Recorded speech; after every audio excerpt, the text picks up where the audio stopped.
ngiyabonga nje konke. Ngiyabona lento yokubonga iwumnikelo. Ngiyabonga Jehova. Ngiye ngahlala ngacabanga mhlawumbe ngojwe lothi nje lendlu. Mina ngumuntu othi ifethi ngojwe lothi abozami ngebayazi mina abantu engihlala nabo. Umuntu othi mase ethi ngojwe lothi ngibuyele esibelethweni. Ngibona isibeletho. Ingane ihlala ithi kanti esibelethweni. Mina ngathi ngoba mina ngiyimidwife. So yilapho usuke ila ngithola khona ikhapathi vele ngilala. Kodwa nje ngithembe ngithi ngizoya esontweni ngizokhuluma indaba yomnikelo ngoba ibalulekile iyasiqinisa. Ngithembe ngizama nje ngizenza lebheki yami ngoba ngibona imeshini. Ngithembe ngize ngoba ngizokhulumela phezu kwabo ukuthi sekukhulunywe kakhulu ngendaba yokunikela siyazi sinikele abazalwane. Kodwa khona into engithintile ukuthi nene yini engizokhuluma ngayo ezoba unique, ezoba fresh, ezoba yintsha. Ngencathi kwafika ukuthi mina kuba konke okubalulekile ukunikela, into ebalulekile ngokunikela inhliziyo. Angifuni ukuza ngoba amavesi singawasho manje ngiwasho ukuthi siwafundeni. Kodwa into ebalulekile ngokunikela inhliziyo. Ngazama ngabheka ukuthi mhlawumbe yini enginga engingayibheka ngenhliziyo ngathi mhlawumbe i-subtitle engayibheka eBhayibhelini ukuthi ithini. Ngathi it's either ngithi ngingathi i-character yomuntu onikelayo noma ngithi ama-principles of ukunikela. So ngithembe ngi-check ababo babese bekhuluma ngama-principles. Mina ngithi ngizoshintsha leyo ngama ngithi ama-character. Mhlawumbe ngisho ukuthi ngomfundo ngoba ngiyayishintsha le ncwadi. So ngizothi mina i-character yomuntu onikelayo. Ngicela nje umuntu ozovulela u-2 Corinthians 9:7.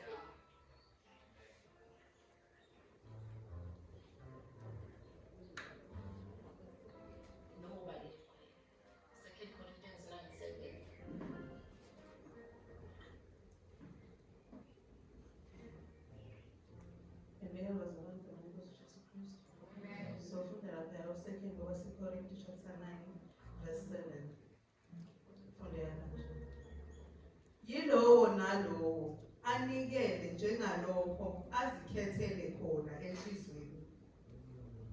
Kungabi ngokudabuka nangokucindezelwa, ngokuba uNkulunkulu uyamthanda onikelayo ethokoza. Ngicela umuntu ozofunda ngesingisi ngoba khona indlela le ebekwe ngesingisi engiyithandayo. Amen, Bazalwane. 2 Corinthians chapter 9:7. You should each give then as you have decided, not with regret or out of sense of duty, for God loves the one who gives gladly. Siyabonga bazalwane. Becela sithandaze nje mama ngiyabethana nje. Baba siyabonga. Sibeke udumo ngesibongo uNkulunkulu othongcwele.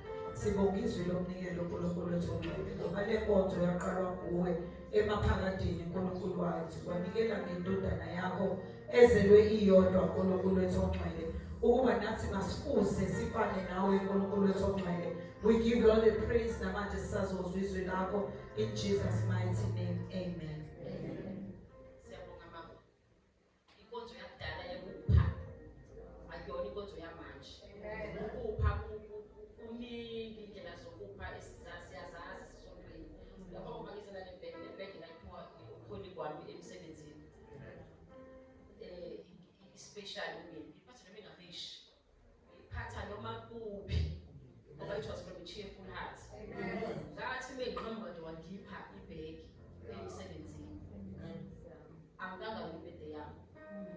Angazi wanginikela ngiyabheki. Hallelujah.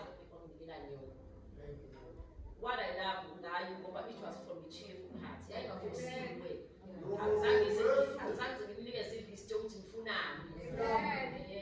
Angazi wavele wangipha. So kwase kufika le verse elithi uthi uNkulunkulu akashithele samalini. Kuthiwa God loves a cheerful heart. Unikeza mupha ngongani ngenhliziyo. Ithi futhi ungabi unjani forced. It's from the heart. Comes enhliziyweni. That is why kubalekile ukuthi muzonikela khona futhi lento eyisho lapho ethi give from what